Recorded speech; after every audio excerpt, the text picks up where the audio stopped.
without any further ado, Bob Osborne. Hello, everybody.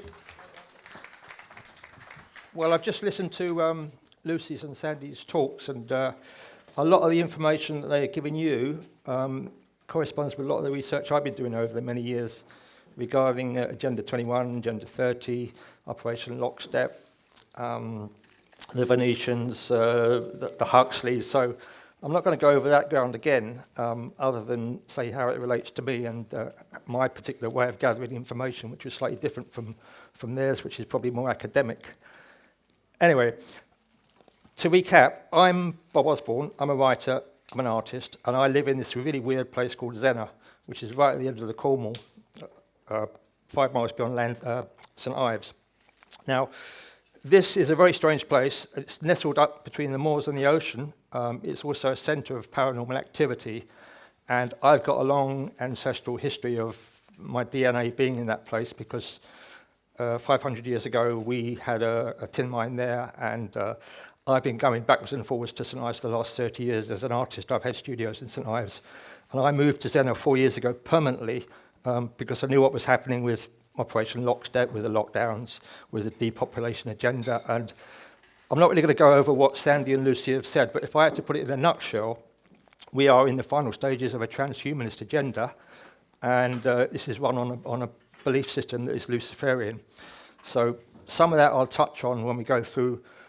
So I'm going to look at some images. I haven't prepared anything. I'm not a public speaker, so it's a bit chatty, and I might go off on a stream of consciousness, but I'm going to try and stick to the images that are coming up on the screen, because some of the information I've gathered is kind of really unique. And this book has got me in a bit of trouble, but all my books get me in trouble, and I've been in trouble all my life. So I think in order to establish how I gather information and how my work is put together, I just need to say a few things about my childhood.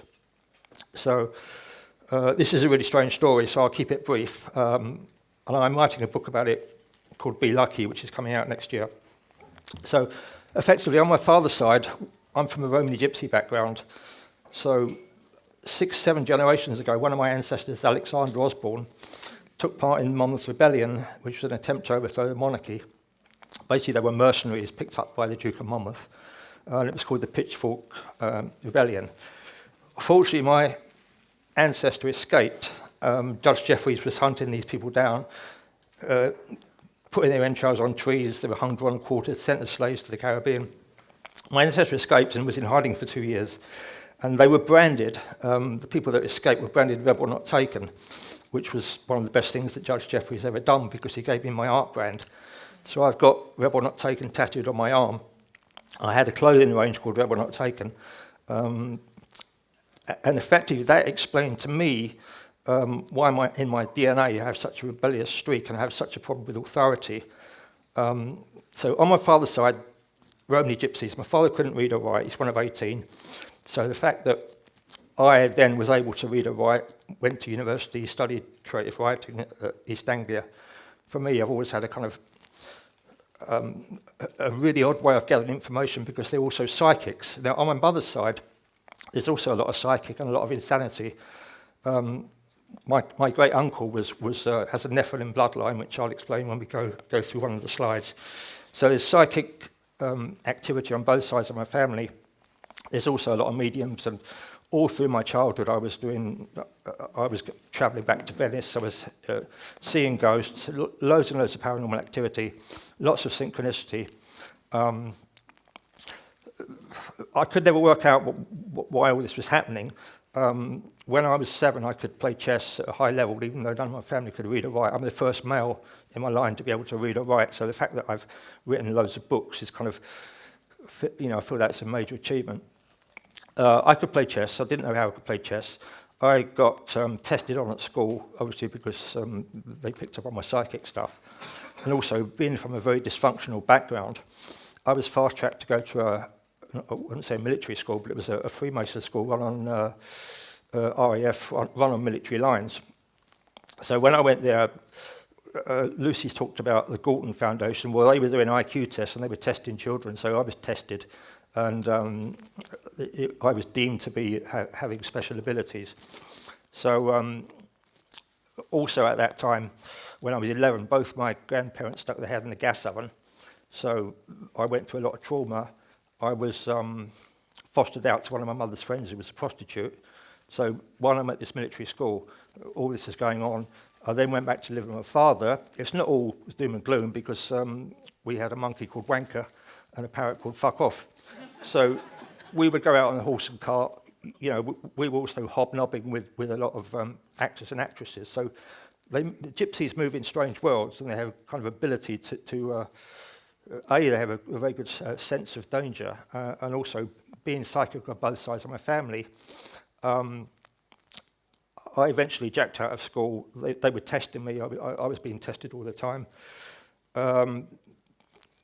I ended up going to University of East Anglia to study creative writing, which was a good choice because they wanted me to go to Oxford and Cambridge. I was also they love people from my kind of background to go into the military intelligence or MI5, because you've got a way of connecting information that isn't logical or linear. So I found that I had that ability of gathering information. So I didn't go to Oxford and Cambridge, thankfully. I went to East Anglia, but in retrospect, quite agree with what Lucy said about it being the centre of the climate change hoax. So at that time, I didn't know what was going on. After that, briefly, I travelled around. I was a poet. I was travelling around the Greek islands, living very free, very hedonistic. In '76, I was fortunate to meet Robert Graves, who was, you might know, he wrote a seminal book called The White Goddess. Now, Graves was a big influence on me, as was D.H. Lawrence and Aleister Crowley. So it was Graves that taught me the analytic process of gathering information, which I can go into when we talk about, or we see some slides about Graves. That links into how Graves was instrumental in Huxley's used his information to set up MK Ultra and the mind control program that was being run by Joseph Sargent, William Sargent that is, and Cameron in Canada. So all this information, I've always had a connection to Cornwall, to Zennor, because recently I've been made the Earl of Tregarthen by King Arthur Pendragon, who some of you may know is a very eccentric character, but he's the reincarnation of King Arthur. And I now live in Tregarthen, which is just a tiny village outside Zennor.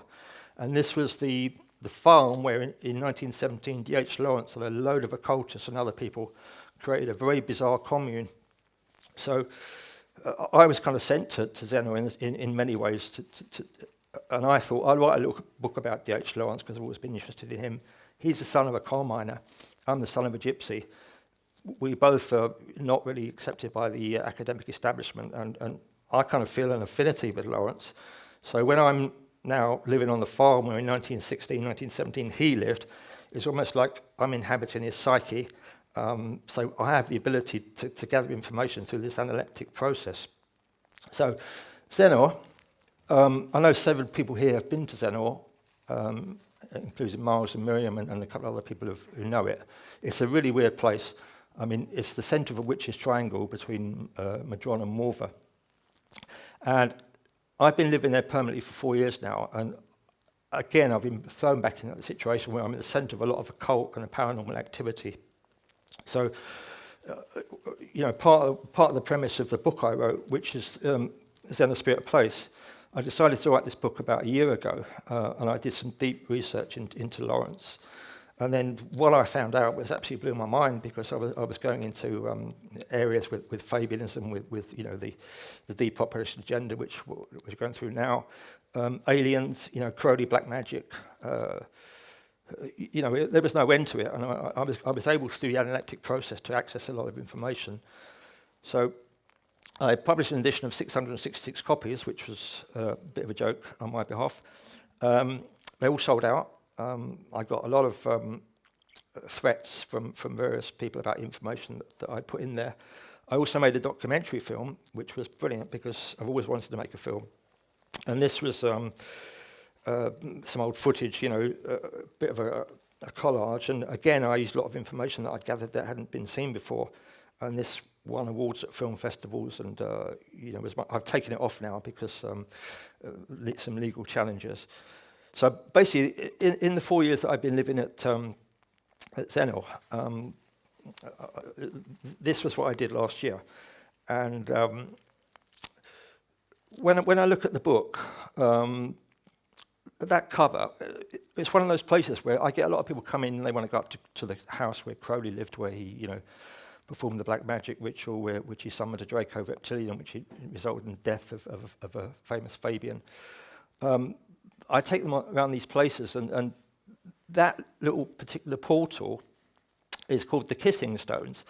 And when I was writing the book and doing the film, I got Bar Miller, she's the widow of Hamish Miller, lovely lady who's 90 now, and she came out and doused it. And also, I know Pauden Jenkins, I interviewed, and I think when we was talking to someone about Pauden, he laid out all the grids in West Penwith. So these are two people who really have a deep understanding about ley lines and the grid energies. And this particular place is one of my go-to places for channeling. And when I take people there, I say, what do you see? And they say, well, we just see a couple of rocks. And the rocks are very much like Barbara Hepworth's sculptures. Now, Barbara Hepworth talked about the influence of the pagan hills, which is that whole stretch of coastline where I now live. But when I looked at it, what I see is on the left, I see a long-skulled alien presence. And on the right, I see a sphinx or a lion or a cat. Now, I didn't know whether that's my overactive imagination or the fact that I'm channeling through the spirit of place, because one of the big premises of this book is that when you live in a place where there's so much energies and also a lot of occult activity, you can transform your senses, and you can gather this information and draw up this information from the earth. So when I looked at that, I saw Bast. Now, Bast is the Egyptian goddess of witchcraft, of black magic, also of pregnancy and childbirth. And Bast is very interesting because when I looked at Bast, I think that's part of the feminist, not the feminist, but the female deity that Robert Graves wrote about in The White Goddess, is that before we had the patriarchal system, we had the matriarchal system, which corresponds to the Aeon of Isis, as opposed to the Aeon of Osiris. So in the matriarchal system, there wasn't so much marriage, and obviously it was much more of an intuitive way of inhabiting it. And a lot of the research I did on the book, I then got into Egyptian symbology, a bit about UFOs, but certainly a lot about transhumanism. And the thing about Bast is that I think that's where the word bastard comes from, because at that time there was unregulated sex, and also catting. So one of Robert Graves' best poems is called the Cat Goddess. So there's all this goddess to do with cats, and of course it relates to, I'm sorry, I'm a very stream of consciousness, whatever comes in my head, but it relates to Montauk, because it goes on to Babylon there, who was the mother of abominations, who Crowley used to summon Babylon in his sex magic rituals, which I've taken part in. So Babylon connects to the female energy, and Bar Miller told me that that's a portal. Now, there's portals all over Cornwall, so that's the portal. And I think even we were talking about Casbolt earlier, when Casbolt used to go down to see UFOs, and he, at that time, I think I saw an interview when he was in St Ives that he did with Mars, when he talked about being a portal from Man's Head to Pluto. And at the time I thought, oh, this is great, it's a great story, but having lived there for 4 years, it doesn't seem so fanciful now. So that's definitely a portal, and that's the portal that goes down to the Holy Land.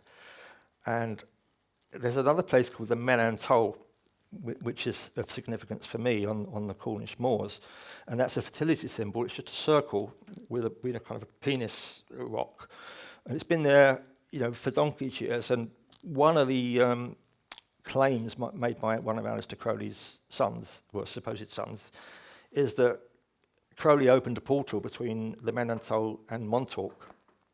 Now, I'm sure you all know about Montauk and the Montauk chair, and that's called the Alimentra working. And this portal, is because Zennor is on this grid that links to, Montauk links to Egypt and to Mars with the pyramids, and of course, there's wild cats at Montauk. They're called the Montauk cats, and what they do, they lead visitors down into underground chambers. So this whole underground system that goes on at around Zennor with the fujus, the burial chambers. So all I'm saying is that Lawrence tapped into this energies because the minute he set foot in Zennor, he just thought it was the most incredible place, because he's very much into blood consciousness. And blood consciousness taps into a lot of the sex rituals that were taken out by the mystery schools in Greece and Egypt. So, a lot of these magic rituals were to do with the fact that portals can be opened, and the female energy at that time, there was a lot of orgiastic rites that were going on to do with, reproduction, fertility, and certainly people like Lawrence and Crowley and Robert Graves, three people who, one I knew, and two have had a great, influence on my work, all tapped into this. And I think, when you can go and you realise you can tap into this energy and you can tap into this information, it takes on a whole new perspective. So, just a brief personal story. I mean, the way I do my work, it's almost like method writing. So, I like to engage physically with what I'm doing. And inevitably, when I'm working on a project or writing a book, I then immerse myself in it and almost it takes over my life, and things happen to me, in a kind of very synchronistic way. So on that photograph, that's taken in the Tinner's Arms. Now, at Zennor, it's really wild and remote, and the only signs of civilization are the Tinner's Arms pub, which was built in 1100 for Freemasons, and St. Zennor Church, which is the church where the Mermaid of Zennor myth is. So that looks down to Mermaid Cove, where the mermaids or the chimeras or the hybrids or the creatures from Atlantis, appear. And there's a whole story about that, which I was going to talk about at Glastonbury next week, but I'm not going to do that now. So on that picture, I'm in that pub, and the girl sitting next to me, I've taken out the picture because she doesn't want the publicity. But anyway, she was my girlfriend at the time. She turned up 2 years ago at my cottage at Tregurthan and told me that she was very beautiful, Romanian, told me that she was in the Illuminati and had been inducted into Rome. And inevitably, I ended up, she moved in with me. And when I started researching this book, during that first year, before it's finished, I've got a tattooed of the Mermaid of Zennor on my arm. I've got do what thou wilt tattooed across my back. I've got a book which was thankfully a sellout edition of 666 called Zennor Spirit of Place, and also a documentary film. So we then got into Tarot Thoth readings. So we got heavily into the occult, and we did a sex magic ritual up on the Menam Toll, and now I've got a child called Zennor, a 1-year-old child called Zennor, and I was 69 at that time, and she's 32. So this is the kind of thing that happens, and for me it all links up to me writing that book and getting that information and having to actually experience the things that I did. That's a bit of a gypsy way of looking at things, but I relate it to the fact that through my physical experiences, I'm able to tap into things that people wouldn't normally do, and also because I can make incredible connections between things that people don't see those connections, and I think that's, it's a shortcut, and that's to do with Graves' analeptic method. So if I can work this technology,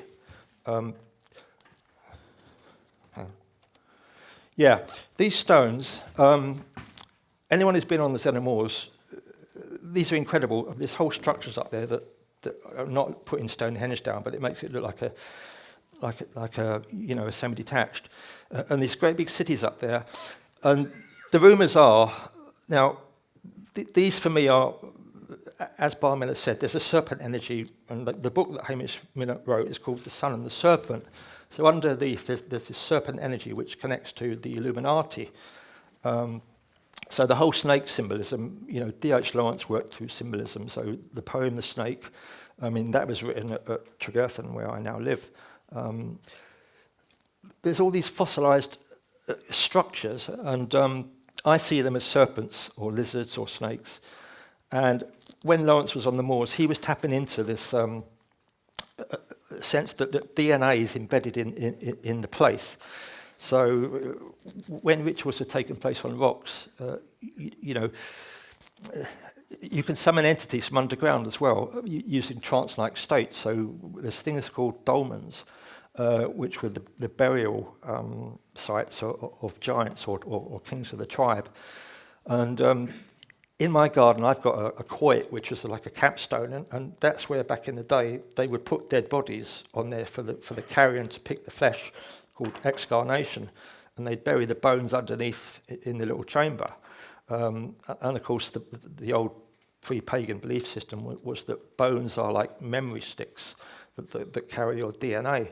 And by then doing trance-like states or rituals, you know, you can summon up the energy of your ancestors. And certainly that was one of Lawrence's strong beliefs, that you can tap into this pagan energy. And up on the moors there, you know, I've always taken people up there, and of course that's where Aleister Crowley's activities were. And I could go on and on about that, but I've got to move on quickly, because otherwise we're going to get stuck down stuff. So apart from those incredible structures, there's a lot of mythology around, which I really also have researched about. Fairies, Miles just mentioned knockers. Knockers are the spirits that inhabit the mines. There's spriggans who lead people astray. You know, the usual little pixies and things like that. I mean, a lot of them are used for you know, and the mermaid myths as well. But the one that particularly interested me was the giant mythologies. So there's a giant called Cormoran who lived at St Michael's Mount, which is another big. Let's say there's a lot of stuff going in the dungeons there that has always been going on. And the rumour was that Cormoran lived under St Michael's Mount, and he used to go and take cattle and food and vegetables from the farms. So clearly this relates to the David and Goliath and the Nephilim, you know, the giants that ruled the world. And one of the beliefs among the Cornish, that the reason all these structures are up there is that the giants used to toss them around, you know, and have wars with each other. And they had to get rid of Cormoran from St Michael's Mount. So there was a guy called Jack the Giant Killer who actually tripped him up and cut his head off with an axe. So they got rid of the giant, and this became the myth. And then in the 19th century, they found the skeleton of a man who was 7'8", I think, underneath St Michael's Mount. And that all got... Anyway, regarding me, when I read this story, I'd also previously done all the research on my great uncle on my mother's side, and that's my great uncle in the middle there. He's called George the Giant Augur, and in 1900 he was Queen Victoria's bodyguard, and he was also proposed as the tallest man in the world. His height was between 7'11" and 8'4". So I had the BBC interview me about him, and you know, they said, "Oh, it's giganticism," and I was explaining that it's a Nephilim throwback. You know, the Nephilim were the fallen, the giants that we know what they got up to. Anyway, that's Harold Lloyd, the silent movie star, and that's Francesco Lentini. Now, he at the time, my great uncle George, got picked up at Barnum and Bailey Circus to take to New York to appear in the freak shows, which is great, you know, because I've always been fascinated by freaks, and you know, coming from a very eccentric family, it kind of fits in really. So in 1907, he decided to write his own play. So he wrote a play called Jack the Giant Killer, which he went on to the New York stage to perform for 10 years, and then became a celebrity in America. And he was going to be picked up by Hal Roach to be in the silent movies with Harold Lloyd. And I've got lots of photographs of him with Charlie Chaplin. Unfortunately, all owned by Getty, because I wanted to write the story. But then I realised that the link between Jack the Giant Killer in Penzance, you know, where I've got DNA history going back hundreds of years, and him, it's just another one of those incredible coincidences. That's all I'll say on that. Now, getting on to Lawrence, really interesting. When I first went there, I'd always had the thing about Lawrence, because Women in Love was my favourite book, and as I said, I studied literature, and I devoured books all through my when I was living in Greece and places. And in 1917, Lawrence was escaping from what was going on with the First World War, decided to set up a commune, a utopian commune, in his term, a Shangri-La. So he wanted to move as far away from London as possible, a bit like I did 4 years ago when the depopulation agenda started. So I decided to go back to Zennor. He lived here in this cottage. Those buildings at the back, that's Tregerthen Farm. That's where I now live. And that, he rented these for £5 a year to set up this commune with a whole load of people. And when I started writing the book, I think I'll just write a book about Lawrence. Then I found out all the other people that were involved, all the occultists, people like Virginia Woolf, Peter Warlock, all the links to Aleister Crowley, that really there was something really weird going on there. And then there was all the Nazi stuff as well that came later, the Nazis' obsession with Cornwall, with the ley line wars that Himmler was running. And so then I started going down all these different rabbit holes. And that's effectively where he ran a commune with his German wife, Frieda von Richthofen. So when I've done, showed my film and did Q&As with the book, two of the things that people asked me all the time was, what was the true nature of Lawrence's sexuality? And were he and Frieda spying for the Germans? Because, I subsequently found out that Lawrence was having an affair with the farmer that owned my house, another bit of synchronicity, and also deconstructed the whole thing about Frieda being German, her cousin was the Red Baron, and then I came to the conclusion that, in those days, it wasn't cut and dry. Basically, they were used as agents for the New World Order, as were a lot of other people. And of course, the connections between Lawrence and the Huxley family, which I'm not going to go into so much because that's being covered in a much more professional way by the two ladies that are talking about them. But the correspondences are incredible. So I now live on that place. So it's almost like I'm inhabiting Lawrence's space. And I also can inhabit his psyche because I have dreams and then I can channel information. Coincidences are off the scale. They made a great film about it. Ken Russell. Ollie Reed played John Middleton Murray. I used to go drinking with Ollie Reed. That's not a good thing to do, by the way. So, it's just like it's constant coincidences that are just too many to take in. So basically, he formed a commune, but it wasn't just him. He went with Frieda, and also some of the people that joined this commune. I started researching them, and I got most incredible things happening. I'll go through them briefly. This is one of the guys. He was Philip Heseltine. He wrote a fabulous piece called The Curlew, and he was part of that pre-First World War. Very aristocratic. His uncle was a Rembrandt collector. He was under the influence of Crowley, as a lot of Lawrence's contemporaries were. Also, having read, Blavatsky and Eliphas Levi, they were researching how to summon demons. And the fact that there's many others as well. There's about half a dozen of them, black magic magicians that all hung around with Lawrence. The fact they've come down to Zennor and lived in Tregerthen, is because of the spirit of place. They knew that they could get information out of the earth, and they could do their rituals and do their, increase their occult power. So, having written I've done a chapter on all these people in the book, so there's a lot of detail in there about their personal lives, and really it's like an absolute, because I come from a very eccentric family, had very strange things, even I was thinking, God, these families, they're absolutely nuts. But they were very rich as well, so they were able to indulge their passions. So he changed his name to Peter Warlock after coming under the influence of Crowley. Crowley is extremely significant in the counterculture movement and also the espionage movement. The three things that really interest me and always fascinated me are art and literature, the occult, because I come from a psychic background, and I've been. Someone said to me, "Yeah, there's still witches in Zennor." I said, "Yeah, they're all my ex-girlfriends." And also espionage, because I've got connections or through marriage with MI5, and anyway, I'm not going to go into that. But that's also a very significant factor down there. There's a lot of espionage taking place between the Nazis and the Cornish landowners. And a lot of these artists and musicians were also in military intelligence. I mean, this is another thing I found out. It wasn't just one or two.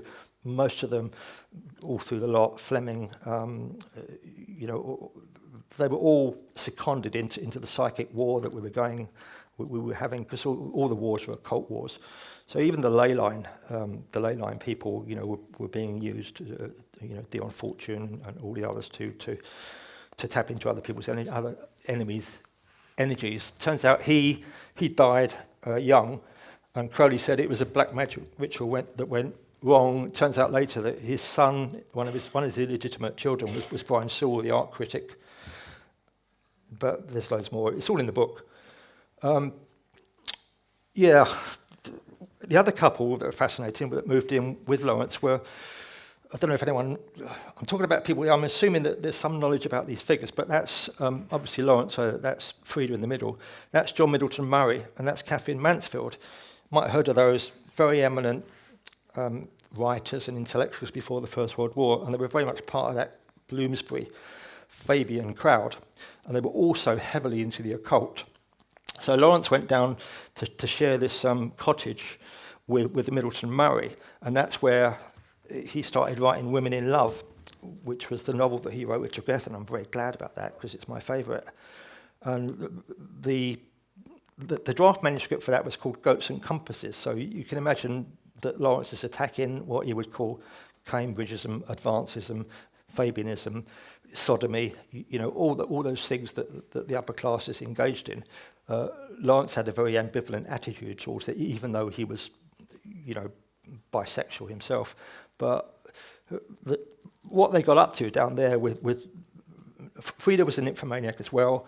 Lawrence was shagging the farmer that owned, in the hayfields, and they were doing rituals up on the moors. And you've only got to read his letters or his symbolism, to realise that, and also I've done interviews with descendants of the family who are very upset that I exposed Stanley Hockin as being one of Lawrence's lovers. So, to a certain extent, I said, look, it's 100 years ago, but they were up to all sorts. They were also doing a lot of hallucinogenic drugs. Catherine Mansfield was living with Frida. John Middleton Murray was her husband. He was also in military intelligence.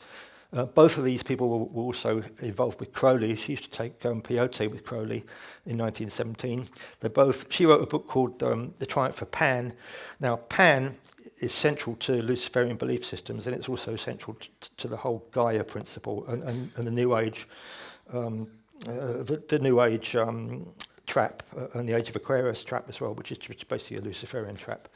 So they got involved with New Age movements at a very early stage. She then went she had gonorrhea. She had a one-day marriage. She was, they were all very highly sexed, and clearly that was being intensified by their time spent at Zennor. So they created quite a lot of havoc among the local community until they were thrown out, and they were thrown out supposedly for spying for the Germans. But I think it was mainly because they were leading such debauched lives. Catherine Mansfield went to work with Gurdjieff in the Gurdjieff Foundation so they were involved in that early, all that spiritual movement.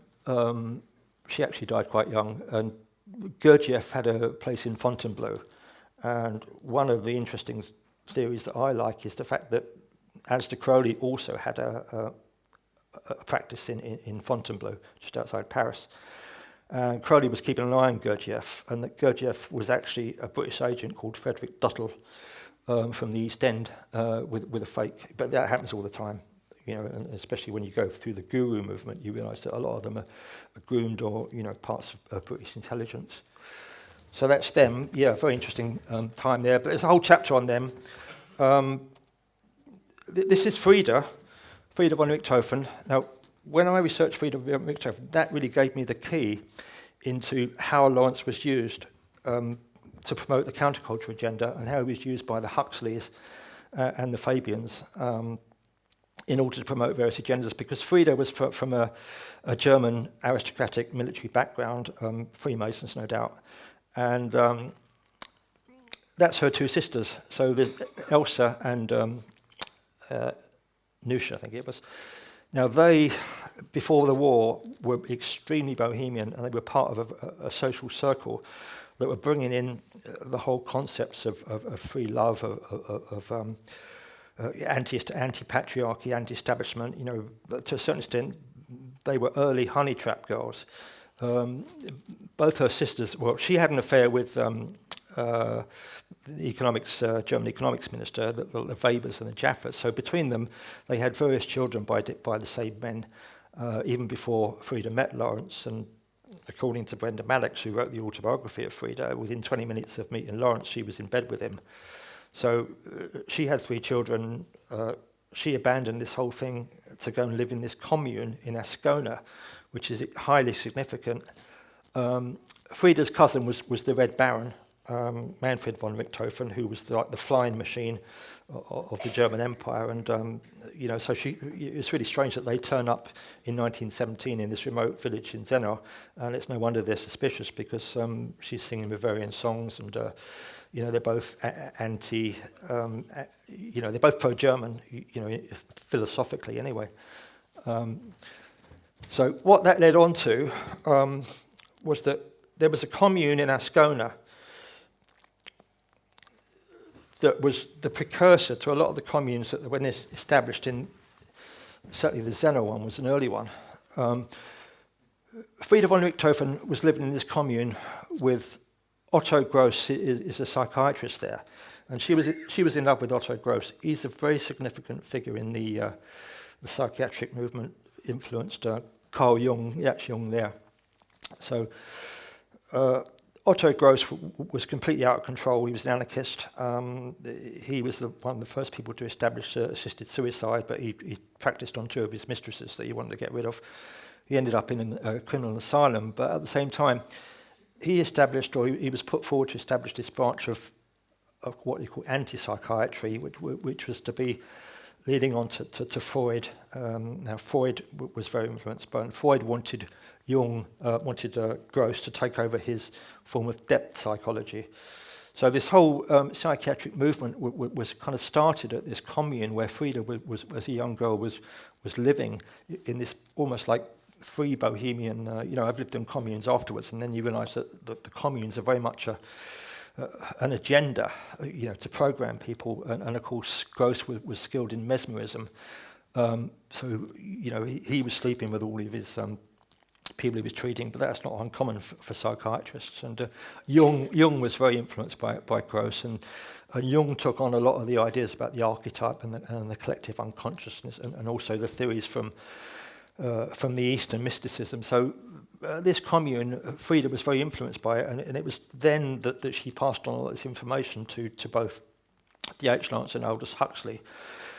Other things that happened at this commune, I mean, there's an awful lot going on. I've written an extensive chapter on it. Is that was the start of almost like the vegetarian free love movement, the health movement. I mean, the natural dance, Isadora Duncan was there doing expressive dance, and the dance was like worshipping Pan and summoning inner demons, and it's called magical unconsciousness. So they set up free movement dance schools. That was also involved with sun worship, which connects to Lucifer, and then it all goes on to the Lucifer Trust, and you know, the whole United Nations agenda is all based on Luciferian belief systems coming from Blavatsky and the people that were this. Hermann Hesse was there, spreading Eastern philosophies. So incredible influences. Arnold Ehret, who created the vegetarian movement, and there was all these salons, you know. One of the other things they did there, they set up the OTO there, and they made it was to basically promote religion, the theme religion of Aleister Crowley, which you know is also very significant links to Zennor. There was black magic schools, there was occult schools, and it was one of those centres. And the fact that the agenda was to move these communes all through the world, and it was a way of already indoctrinating the youth, you know, which has gone on rightly and moved into California. You know, I've done a lot of research on the counterculture there, so the whole thing with people like Charlie Manson and Laurel Canyon and the Bruderhof communes that spread through southern England. You know, this was the template for these communes, and of course one of the first communes to be established was at Zennor in 1917. And I always thought, how come all these people have just turned up in this remote village? There's not even a sign there. No one knows who it is. And of course, it was part of this spreading commune agenda. And they were joined by lots of other people as well. So that's when I realised that this was quite a big thing.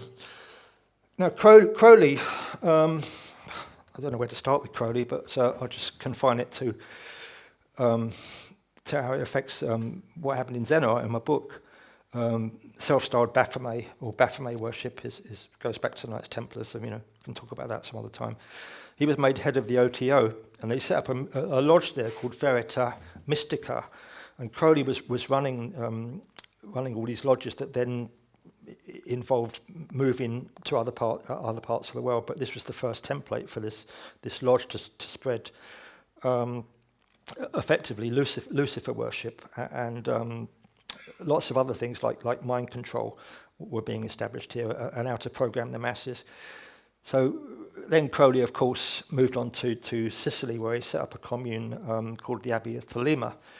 And now some of the artists that I knew the children of, were at this commune as well. So there's another link between St Ives and Thelema. So he set up covens as well, and he also set up a coven in Mousehole, which I unearthed, which caused a lot of consternation because one of the women that was going to it were running the local bird hospital, so they were like do-gooders. And so he had a commune, but his communes tended to move into covens. So in Thelema in Sicily, one of the things that he called the wickedest man in the world for is because they used to drink the cat's blood. They drink the blood of cats. So there was a lot of sacrifice, animal sacrifice, and probably other stuff going on as well. So hugely significant. Now, I'm just going to briefly say about Baphomet, because Baphomet is Pan.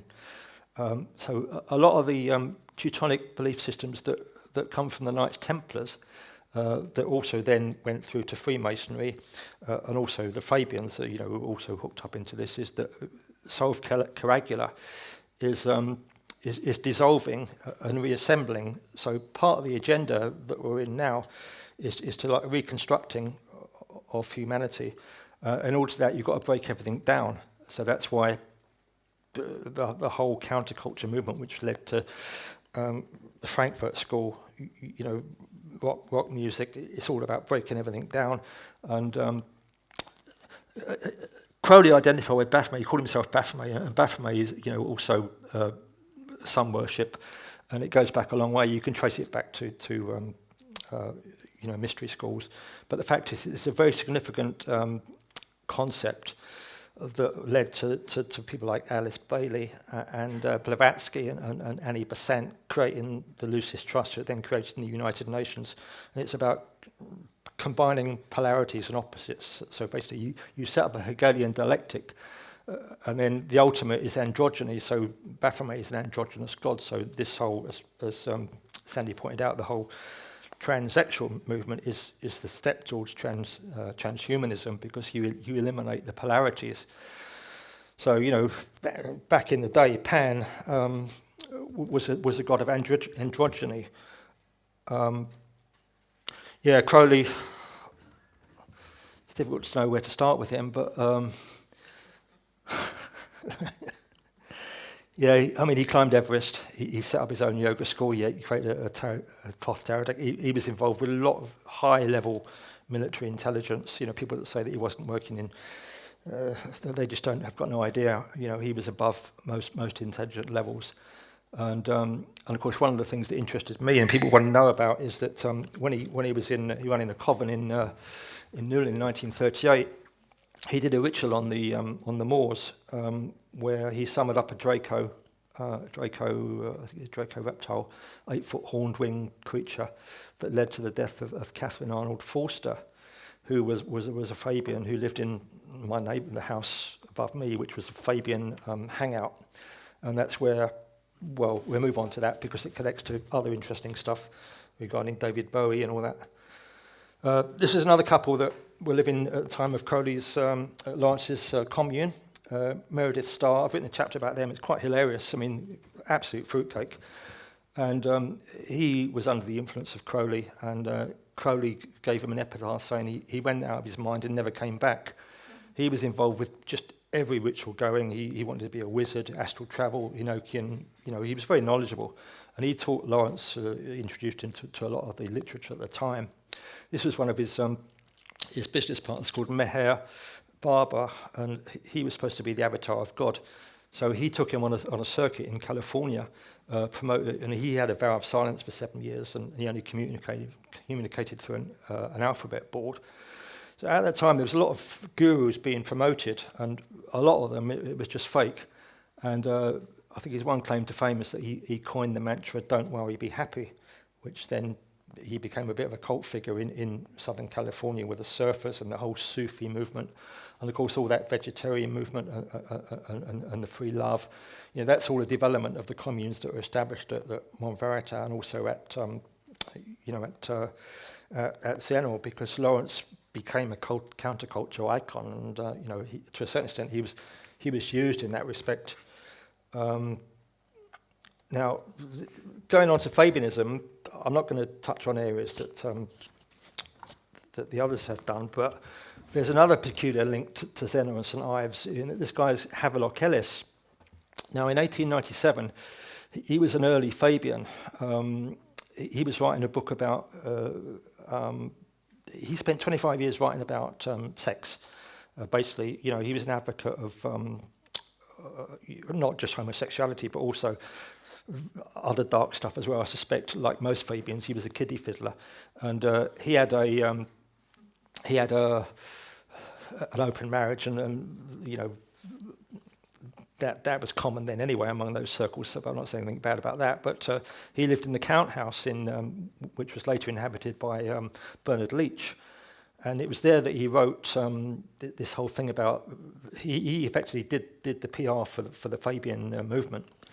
And ironically, again, going back to my own personal involvement, in the sense that in the 1990s, my art dealer was living in that house, and I used to go there to model for life drawing. I ended up having an affair with her, and so again, I've got a connection with that house.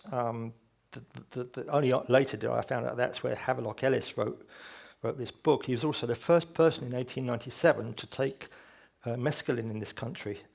Now, that's quite something, because you look at it and you think, well, they're just kind of Edwardian things, but he was experimenting with hallucinogenic drugs even then. And of course, the whole Fabian movement became very interested in how these drugs could be used for mind control. And that also links into the work that Robert Graves did, and also that I, to a certain extent, got involved with the counterculture movement and drugs and things like that as a kid. So basically, he's another one that was hanging around St. Ives and Zennor, as part of this extended crowd. Very influential man. He also influenced Nabokov, Vladimir Nabokov, who wrote Lolita, and of course we all know what that's about. And the whole thing about Nabokov was that he was a lepidopterist, I think it's called, which is a butterfly collector. So again, the butterfly symbolism became the monarch program, and this all comes from a lot of these Fabian. There's a whole intellectual background behind what's going on now, and it's not new. How we do for time? Fine. Okay. Now, this is a rather curious story, and this is what really got me started on doing this research into Fabian. So that this guy is called William Arnold Forster, and that's Catherine Arnold Forster. And he was instrumental in... They live in a house called Eagle's Nest, which is just up the hill from me. They actually look down on me, and in many ways. And this was where he started... he was instrumental in starting the League of Nations. He was also the founder of Gordonston School. Now, at that time, a guy called Kurt Hahn, who was in Germany, came out of a German Jew, came out, and they got him out of Germany. And it was him and Arnold Forster that set up Gordonston School, run on German military lines from a school called Salem Schloss. So that, in a sense, that was part of this whole outdoor, tapped into a lot of the Nazi philosophy was connected to what is now the Green Movement, in the sense that the Green Movement is just repackaged Nazism, to appeal to a different audience. So they started this school, but also, the League of Nations, I then came to find out, which then became the United Nations, an extremely sinister organisation. Well, I'm not going to go into that. But they were married, and they were also up to stuff because George Mallory, the climber who climbed Everest, another cohort with both Lawrence and Aleister Crowley, she was the lover of Rupert Brooke during the First World War. Rupert Brooke, again, part of that whole bluesy crowd. They were all he was involved with the Cambridge Apostles. So a lot of secret societies, also Freemasons, and I dare say occultists as well. So it was her that was partly responsible for getting Aleister Crowley kicked out of Cornwall because he was hanging around Zennor. He had a child with a woman called Pat Doherty. Now, again, we're going into espionage here because Crowley was running honey traps. Their links up to the Nazis through a guy called Lord Tredegar, who had a haunted castle. Now, Lord Tredegar was a friend with Peter Warlock. And even more coincidence, one of Peter Warlock's, the Satanist who lived with Lawrence, one of his girlfriends, Julie, married Thomas Huxley. So, this whole world, they're all webbed up. She wanted to get rid of Crowley because Crowley was supposedly doing rituals on the moors and also in St. Berrien. And apparently she got the vicar of Zennor to throw holy water in Crowley's face. Now, Crowley was there in 1938, but so was von Ribbentrop and so was Haile Selassie. So, that's another rabbit hole that I went down, and I've done partly in the book. But, there's too many coincidences. This is all happening in this tiny village where I live. There's only 5 cottages and an eagle's nest and the church and the pub, As I said in the book, I said it's a romp through the 20th century involving, sexual scandals, sex magic, Nazi spy rings. And I did that as a joke, thinking, this will sell it. And then when I found out it was actually true, I'd done prescriptive programming myself. So she went up to this haunted cairn. Actually, Miles and Miriam came to visit it a couple of weeks ago. And she was found dead, and apparently Crowley had summoned up an entity. And he didn't even need to be in places because he could time travel and also make himself invisible. So people say, but he wasn't there in 1938 according to his diaries. Well, no one knew where Crowley was at any particular time because he had such high-level clearance. But yeah, from what I can gather, when I first heard this story, a guy had researched it called Paul Newman, who wrote a book called The Tregurthan Horror. And he did some great research linking up the Fabians, linking up occultism with Lawrence, with Crowley, with espionage. He only got so far because he came up against a brick wall. So I developed a lot of his research. And then he said, if anyone can solve these problems about who was living there at the time. So I was able to then progress that research because of, A, because of my analytic process, and B, because, I had access to people that knew these people. So the mother of Crowley's child, Pat Doherty, again, an incredible coincidence. I was researching Pat Doherty. I befriended an author, a lady author who was an eminent author, I won't name her. She said, come for supper. So I went for supper. Then I found out that was the house where Pat Doherty, who had Crowley's moonchild, had lived and also had fostered lots of African babies during the 1930s. I didn't find out whatever happened to them or how a load of African babies were staying in Crowley's mistress's house as children, but there again, nobody wants to talk about that.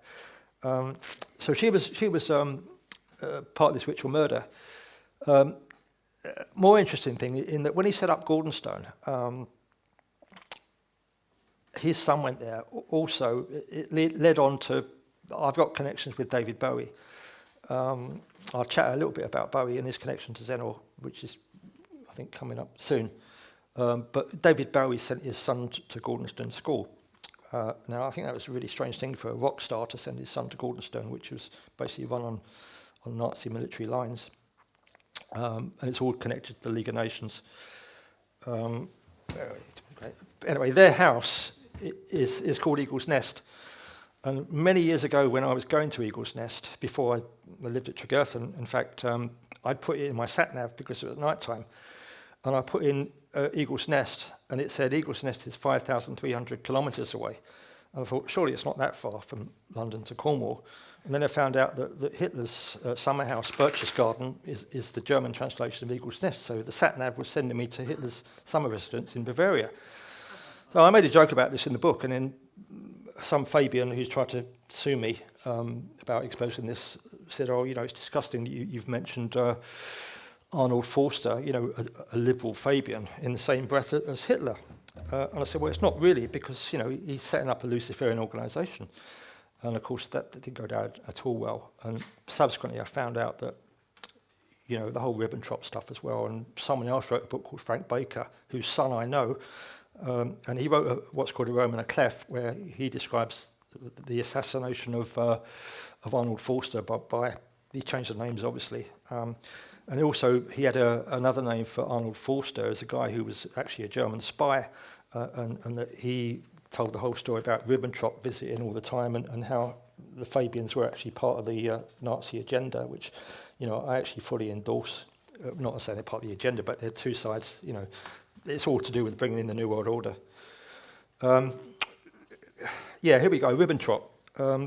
People want to know about him, so fortunately, I've got an artist friend who wrote a book about Ribbentrop's time as an artist, because Ribbentrop used to play golf with his father. So, again, I'm connected to the children of people that knew all about this. And another thing is, when I go chatting to people, I like talking to old people, because they've got memories that only get passed down. And when Ribbentrop came to St Ives, he fell in love with it, and he decided this was going to be the Fourth Reich, the basis for the Fourth Reich, because he wanted to have Tregenna Castle. Hitler wanted to have St Michael's Mount. Well, part of the reason is because St Michael's Mount is on a ley line, so they know all about this because they had Himmler researching all the ley line energies of Cornwall. So Ribbentrop was taking photographs of the coastline, sending them back to Germany. He also ingratiated himself with a lot of the local artists and the landowners. Some of those landowners have been landowners for hundreds of years, and of course they're all high-level Freemasons, and they're also probably connected to Knights Templars. Cornwall being a very Freemasonic place, and also Arthurian legend, and the Nazis were obsessed with Arthurian legend. Himmler had a room laid out with the chairs like the round table, all connects to the Thule Society and stuff like that. So the Nazis have always been interested in Zennor. And when I first was living in St Ives, people said, oh, well, Zennor's going to be the hub for the Fourth Reich. It's one of the energy centres. And I'm thinking, oh, yeah, Zennor. And of course, now when I found out what I found out, I wouldn't dismiss it. So he played golf with a lot of the landowners, including Colonel Blytho, who he stayed with. He also, his aide, Rainer Spritzi, had an affair with Colonel Blytho's daughter, and this was a bit of a scandal at the time. And Spritzi then went on to work with Canaris, who I think Michael Shrimpton talks about. William Canaris was head of the German Abwehr intelligence, and so there's all these kind of links, and also it links in with Ribbentrop also had an affair with Wallace Simpson, who was Edward VIII's, Prince of Wales'.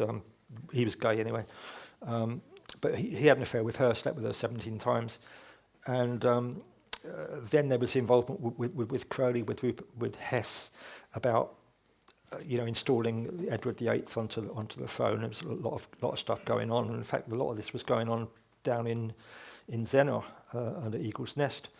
So I tracked. I've mentioned Ribbentrop's visits there. It's quite funny. This guy is also, not many people know about him. Edward Bulwer-Lytton, MP for St Ives in 1827, an early dandy. He wrote a book called The Coming Race, and in 1871, the premise of this book was that there was a community called Yana who lived in Tibet, and they were an ancient civilization, had advanced technology. And he goes on about, he's one of the first persons to talk about Vril, and the electricity, and it links to the Kundalini, the chakras, again, a lot of that Tibetan mysticism. So he was also a dandy, and he was having affairs with Disraeli and Byron's mistress, I've forgotten her name now. So he was an early rock star, and he also wrote a book called, I've forgotten what his name now, but anyway, he was interested in one of the first person to articulate and write about extraterrestrial advanced civilizations coming in and inhabiting and capturing souls and capturing the bodies of, through the use of vril. And of course, then vril got taken up by the Thule Society, and the Nazis were very interested in vril. But yeah, he was a big influence on H.G. Wells, who I'm going to chat about, and also on David Bowie, in a weird kind of way. Is that coming next? Yeah, I'll come on to Bowie. I'm going to whisk through a bit. Yeah, here's Bowie. So Bowie's got a big connection with Zennor. I've got friends who are very good friends with Bowie, and I was with a girl who, on the day Bowie died, I was with her in the Chelsea Arts Club. A very strange man. I'm just going to confine it to the Zennor connection. He was also heavily into the occult, very, very into Crowley. He would only stay on the 33rd floor of hotels. He was obsessed with Himmler, very well-read man. And he was also very obsessed with Bulwer-Lytton's theories about the coming race. And I think one of his songs was, "Oh, You Pretty Things," was about children being replaced by, aliens. And the book was called Zennoni. And Zennoni was a book that Bulwer-Lytton read, and that was the basis for the very good film by Nicholas Roeg called The Man Who Fell to Earth. And of course, Bowie was also a very good actor, and Bowie was in this film playing this alien who comes to Earth, and then of course he gets caught up in all the addictions and vices, cocaine and money magic and sex and stuff like that. So that was very much based on the theories of Edward Bulwer-Lytton. Now, Bowie used to come down to Zennor quite a lot. His mum, Peggy, had a house in Penzance. He also had a mystery house somewhere which nobody can locate. He used to come down in disguise and hang out. He also had a massive collection of St Ives art. He bought a lot of the work from people I knew at the end of their lives. And a lot of his collection was based on painted at Zennor. So clearly he had a deep interest and tapped into Zennor. He was also in a film called Omricon. It was a game. He was in a game called Omricon, where you get inhabited by demons, and it's only a nomad spirit can. So even in 1999, I think he was also programmed into the transgender movement along with Mick Jagger. But that's another thing about the counterculture stuff. In 1918, Crowley did a working called the Alimantra working, where he summoned up an entity called Lamb. And this Alimantra working was very important because it was redone badly by Jack Parsons. Crowley was controlling Jack Parsons, done by Jack Parsons, led to Montauk and the Philadelphia experiment, all that stuff. So this is the dollar bill. So this was Crowley's drawing of Lamb, the entity that he summoned in Montauk. And of course, there's people that believe he opened a portal that brought in the Greys. So that's pretty much a clear, and that was used in one of Blavatsky's books as well, and also it was shown in an exhibition in Greenwich Village in 1918. So, this is not something that's done in retrospect. And that image of Lamb is, I suppose, what you would correspond with the Greys. Blavatsky, I'm not going to go into her, but hugely important thinker. She got involved with going to Tibet. Part of the thing about having one world religion. Another thing about Zennor is that when I first started going to Zennor, there was always monks around, Tibetan monks, and even the farm I stayed in now. When I first went there on my honeymoon many years ago, it was owned by Richard Long, an artist. There were monks staying there, and they were walking across the field to the Tinner's Arms in Orange. I didn't know what was going on, but there was all rumours that Dalai Lama tried to buy the Khan, the haunted Khan, that was Crowley's place. And of course, Dalai Lama, child trafficking and all that stuff, and the whole Buddhist thing is a CIA operation. Dalai Lama, Gandhi, the lot of them, Mother Teresa, crooked, the lot of them. Child trafficking, all that. Fabian Society. This is a big story. To be brief, a wolf in sheep's clothing. that's the whole thing about Fabian. It's all done by deception, and it comes from Fabius Maximus, who defeated Hannibal by just attrition, by not attacking. So basically, they play a long game, and the Fabians, are controlled by the Freemasons, and the Freemasons are controlled by the Illuminati, and the Illuminati, I dare say, are linked to the Anunnaki. So, you can trace a link back to the Fabians. The Fabians have been running this country politically, and of course, all the usual suspects, the Huxleys, Sidney Webb, Karl Marx, goes back to Darwin. We haven't got time to talk about Darwin, but I've got great stuff on Darwin and all the inbred family that he had, including the Huxleys. Fabian, other people are going to talk about that, but very, very deep. Fabian is based on gradualism. So basically, it's a long game. And what they did, they had various agendas, like the transgender agenda. They have a Hegelian dialect where they play both sides. So they would be a lot of it came out of LSE as well. So they would have like Trotsky, who was a Fabian agent. A lot of people like Bertrand Russell. I've got a load of dirt on him as well in Cornwall. Basically, it's a load of families like the Darwins, the Huxleys. They all interbreed with each other. And Darwin's theory was that by the time Darwin was alive, all the best families had already existed. So it's all part of the population entropy eugenics program. The eugenics program is very linked up to Fabianism.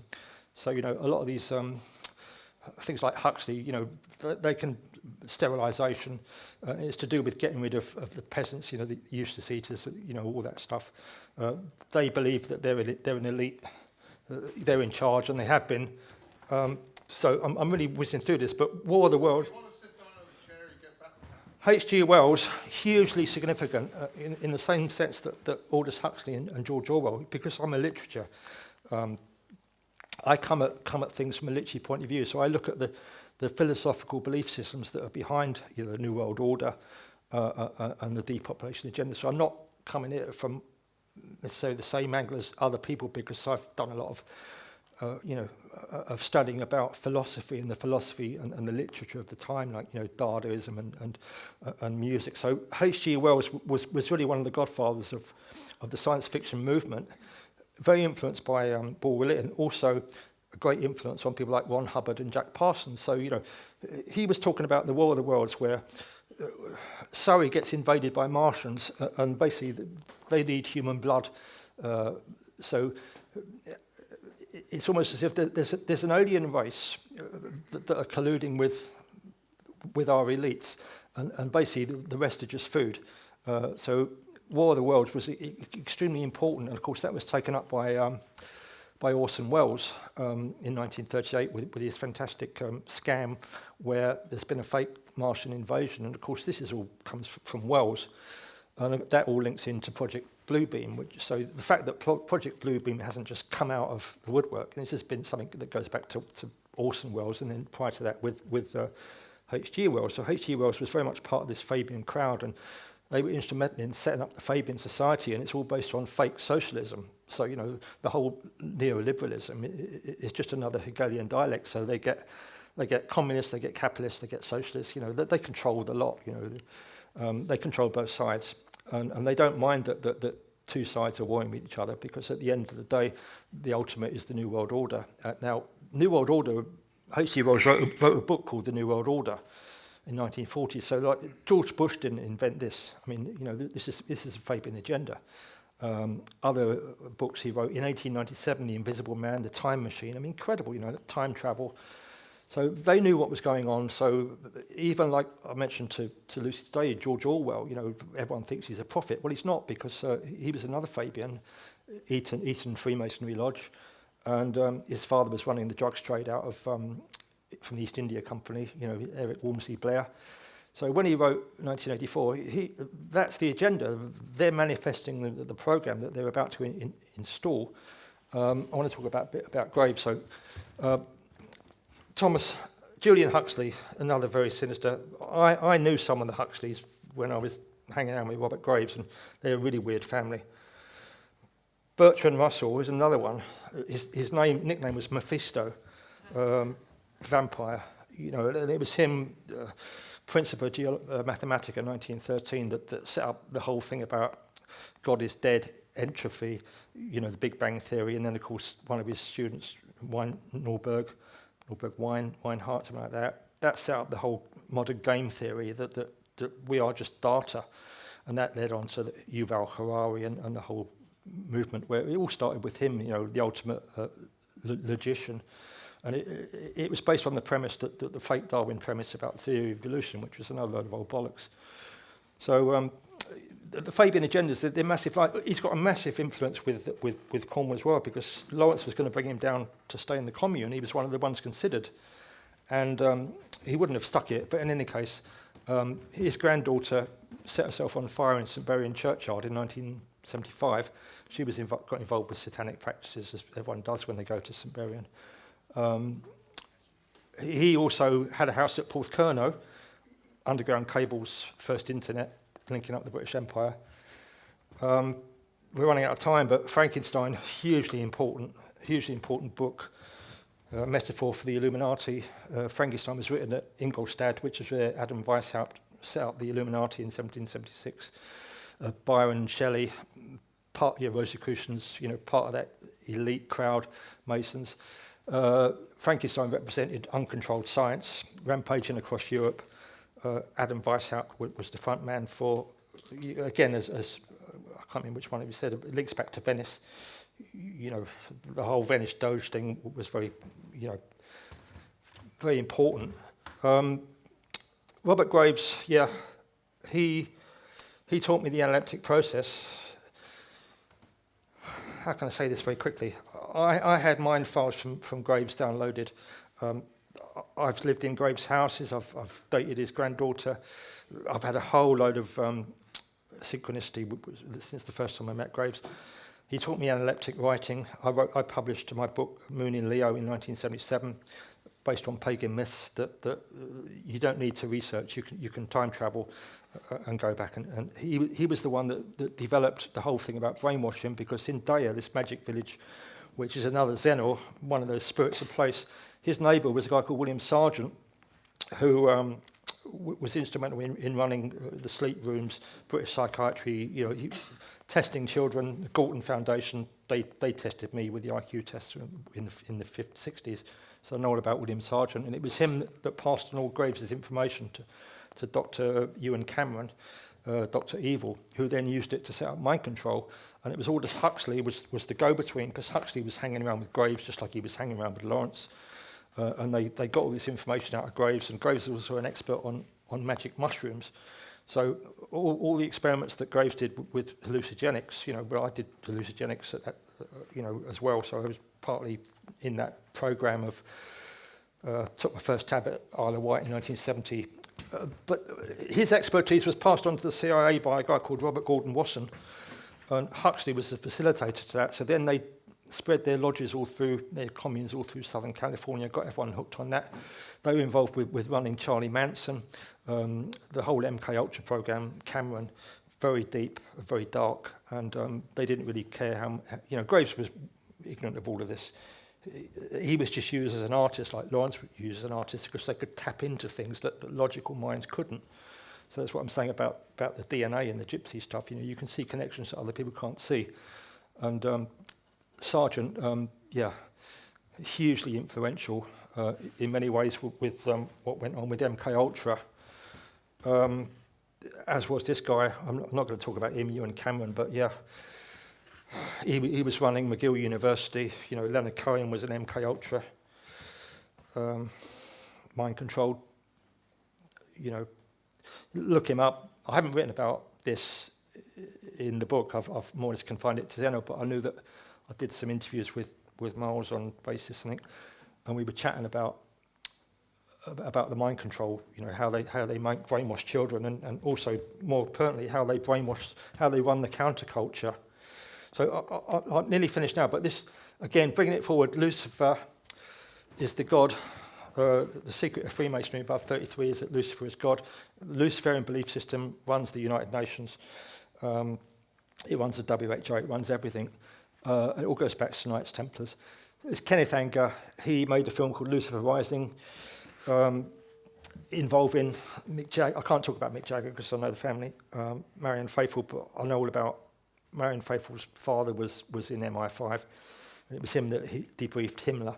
So the links between the counterculture and British intelligence, and of course Mick went to LSE. Anyway, that's a whole new story with people like Kenneth Anger and Anton LaVey, and of course it all dates back to Crowley because Crowley is running all those lodges. You know, he's running all those occult movements like the Eon of Horus, which is where we are now. Well, I've rambled on there. So any questions? Was Dylan Thomas involved? Yeah, Dylan Thomas was involved in the sense that he was living in, when he married Caitlin, he was living in a village called Lamorna, which is a very haunted village. And I actually lived in Mousehole for some time. I was living with the granddaughter of Augustus John, and Dylan Thomas was in that world with Augustus John. Now, Dylan Thomas wasn't involved in the occult as far as I know. He was terrified of Crowley because Crowley was there at that time. But I think he was, you know, he was a serious alcoholic, but a seriously brilliant poet. So I don't think he dabbled in any of that. Mine's a slight, very quick story, Go on then. which gives a slight up thing to everything you're talking about, is to do with Aleister Crowley. My mother was a medium, reluctant, and she has left all this information about it, so that it's almost like a manual for humanity and how we should be. Anyway, sometime I work as a used to work as a physiotherapist, acupuncturist, and I'm a natural healer. And I used to have this couple as patients. He had plenty of money, you know, they just do anything they like. And she was the daughter of some publishers. I think they had a newspaper thing. Anyway, he said to me one day, he said, "I'm very sorry." He said, "I've given your number to my mad sister-in-law." I said, "Oh, well, that's fine, thank you very much."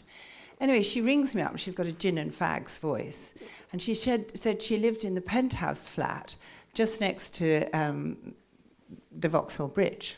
Would I come and see her? So I went along, took my couch.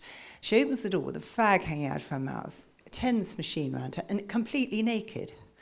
And I go into this filthy flat, which is about the size of a postage stamp, boxes of booze everywhere, her will up at the top, the bathroom with no soap, no towels, just KY jelly and evening primrose oil, and the drawing room, whatever you like to call it, she had a sort of stuffed owl or a crow or something, and all these dreadful books that she'd written. Take it away, it's red. My father to the devil has gone, and all this stuff, you know. Anyway, I treated her. And I came away with the most profound feeling of terrible depths of depression. Awful, awful, awful, awful. And it took about 2 days to go. And then I went back to see her again. And I thought, it had left me. And I just saw this pathetic woman, really, who had a boyfriend down, or a man she used to go and see down in Bristol, who loved her. I'm being very quick. And he used to go down and see her, and that was her sanity, really. And then I came back. I was living in this flat on my own at the time, and there was a big thing about Aleister Crowley. And I thought he was the most pointless human being that you could ever come across. He was just devoted to wickedness. And in this thing, they were talking about the thing in Sicily. And she apparently was an American woman who had been his complete slave. She had had sex with animals, sex with this person, that person, the other person. She had a couple of children with him, I think. Yeah, that was Leah Hersig. Is that who it was? Anyway, in the end, she became so depressed and so desperate, which was what I'm my mother's daughter. I was picking it up. So that was obviously her come back, and she killed herself. She threw herself off a rock. Anyway, what they were saying was that they felt profoundly sorry for her, so they're giving her another chance. So she's meeting a man who loves her and trying to get her out of this awfulness. So there you go. Perhaps, well, I don't think a lot of these people, God. Thank you very much, Jane. That's called a statement, not a question. Thank you very much. Thank you very much. Bob. Bob. Thank you very much indeed. Thank you very much. Great, great, great. There are some books. I've got some books there. We've done a lot with Bob. We've done about 6 parts with Bob for the bases. There's another 2 stuck on a computer that blew up. And there's a lot more. This is a very long, complicated story. And thank you for your work and your research. And also your hospitality down at Zennor. Thank you very much. Okay, we're now going to reframe for the final presentation of the day. And that'll be Lucy Wyatt.